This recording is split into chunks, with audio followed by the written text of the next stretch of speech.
Paul's second letter to Timothy. This is Paul's final and most personal letter. He wrote it from yet another time in prison to Paul's dear co-worker and protege, the young Timothy. Now, we don't know how much time exactly has passed since he wrote 1 Timothy, but we can see that Paul's situation has changed, and for the worse. He's imprisoned in Rome, which could refer to his time under house arrest that was mentioned in Acts chapter 28, or it could be that he was released from that imprisonment, had another long season of ministry, and then was arrested again in Troas. Either way, Paul says he's in the middle of his court trial now, and it is not going well. He's pretty sure he's not going to survive this one. And so out of this very dark situation, Paul appeals to Timothy, who it seems is still on assignment in Ephesus. He asks Timothy to come be with him in prison so Paul can pass on to him the church planting mission he started. The letter's design is pretty simple. There are two large sections where Paul challenges Timothy. First, to accept his calling as a leader, and then, before he comes to Paul, to deal with the corrupt teachers that are still causing problems in Ephesus. After this, Paul concludes the letter. So Paul begins by thanking God for Timothy and his family, specifically for his grandmother Lois and his mother Eunice. They immersed the young Timothy in the story of the Old Testament scriptures. They instilled in him a deep faith in the Messiah, Jesus. And so because of that firm faith, Paul offers his first challenge to Timothy. He calls him to reject any temptation to be ashamed of the good news about Jesus or of Paul, who's suffering in prison for announcing that good news. Now, the reason Paul needs to emphasize this is the negative stigma that he gained by his frequent times in prison. It made many of Paul's co-workers, in fact, doubt his calling as an apostle. He mentions two guys, Phygelus and Hermogenes. They deserted Paul because they were ashamed of being associated with Paul, who was an accused criminal now. So Paul asked Timothy to reject any fear of shame and to come see him. Now, Paul knows that this is a costly request. It could put Timothy at risk. And so he reminds Timothy that Jesus' grace is a source of power, which is really important. You're going to need it because following Jesus is not easy. It requires everything that you have.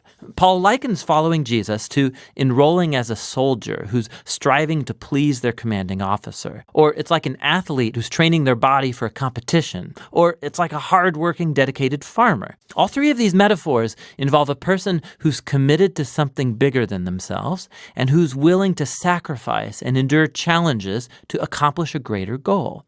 And of course, the highest example of this is Jesus himself. Because of his commitment to the Father, he suffered crucifixion by the Romans. And similarly, Paul himself is now suffering in a Roman prison. Hardship and sacrifice are inherent to the Christian life. And this is why Jesus' resurrection is the foundation of Christian hope. Or as Paul puts it in a short and very powerful poem, if we died with him, then we will live with him.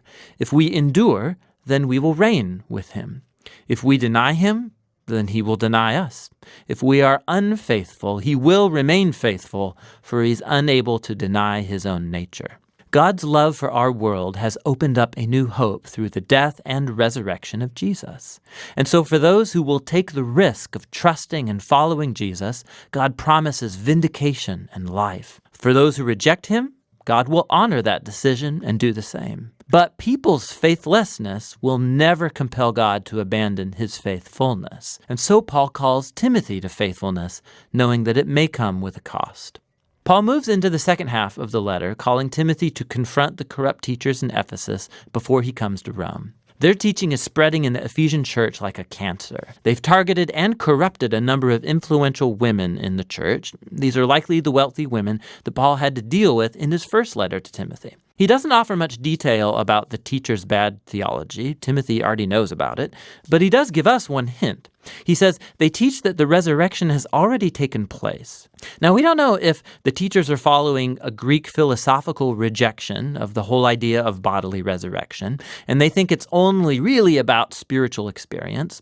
Or it could be that they've simply distorted Paul's teaching about the resurrection life that begins now through the power of the Spirit. Either way, the problem is that they've abandoned the robust future hope of resurrection and of new creation, and they've embraced instead a private, hyper-spiritualized Christianity that is disconnected from day-to-day life. And so Paul calls Timothy to raise up faithful leaders who are going to teach the real good news about Jesus. They should avoid senseless arguments that result from debating the teachers. In contrast, Timothy and his leadership team are to keep the main thing the main thing.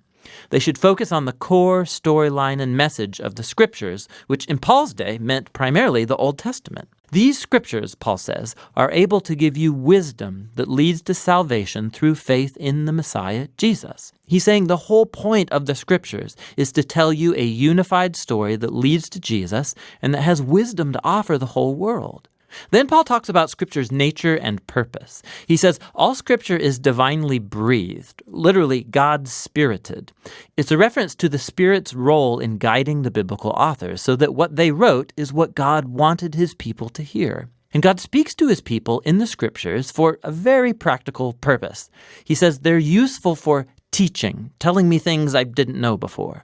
They're useful for challenging, getting in my face about the things I say I believe but I don't actually live consistently with. They're useful for correcting me, exposing my messed up ways of thinking and behaving.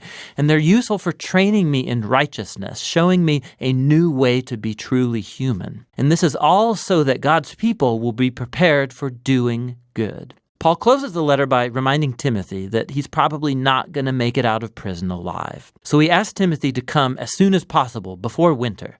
He doesn't want to freeze in his cell, and so he's going to need his heavy coat that he had to leave behind.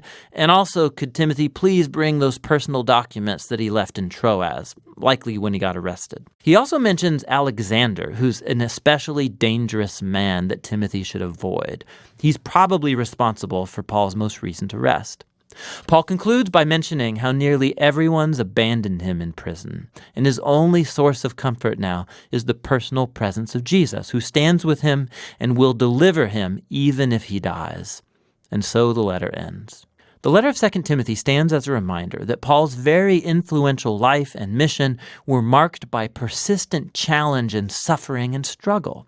Following Jesus involves risk and sacrifice. It means inviting tension and discomfort into your life.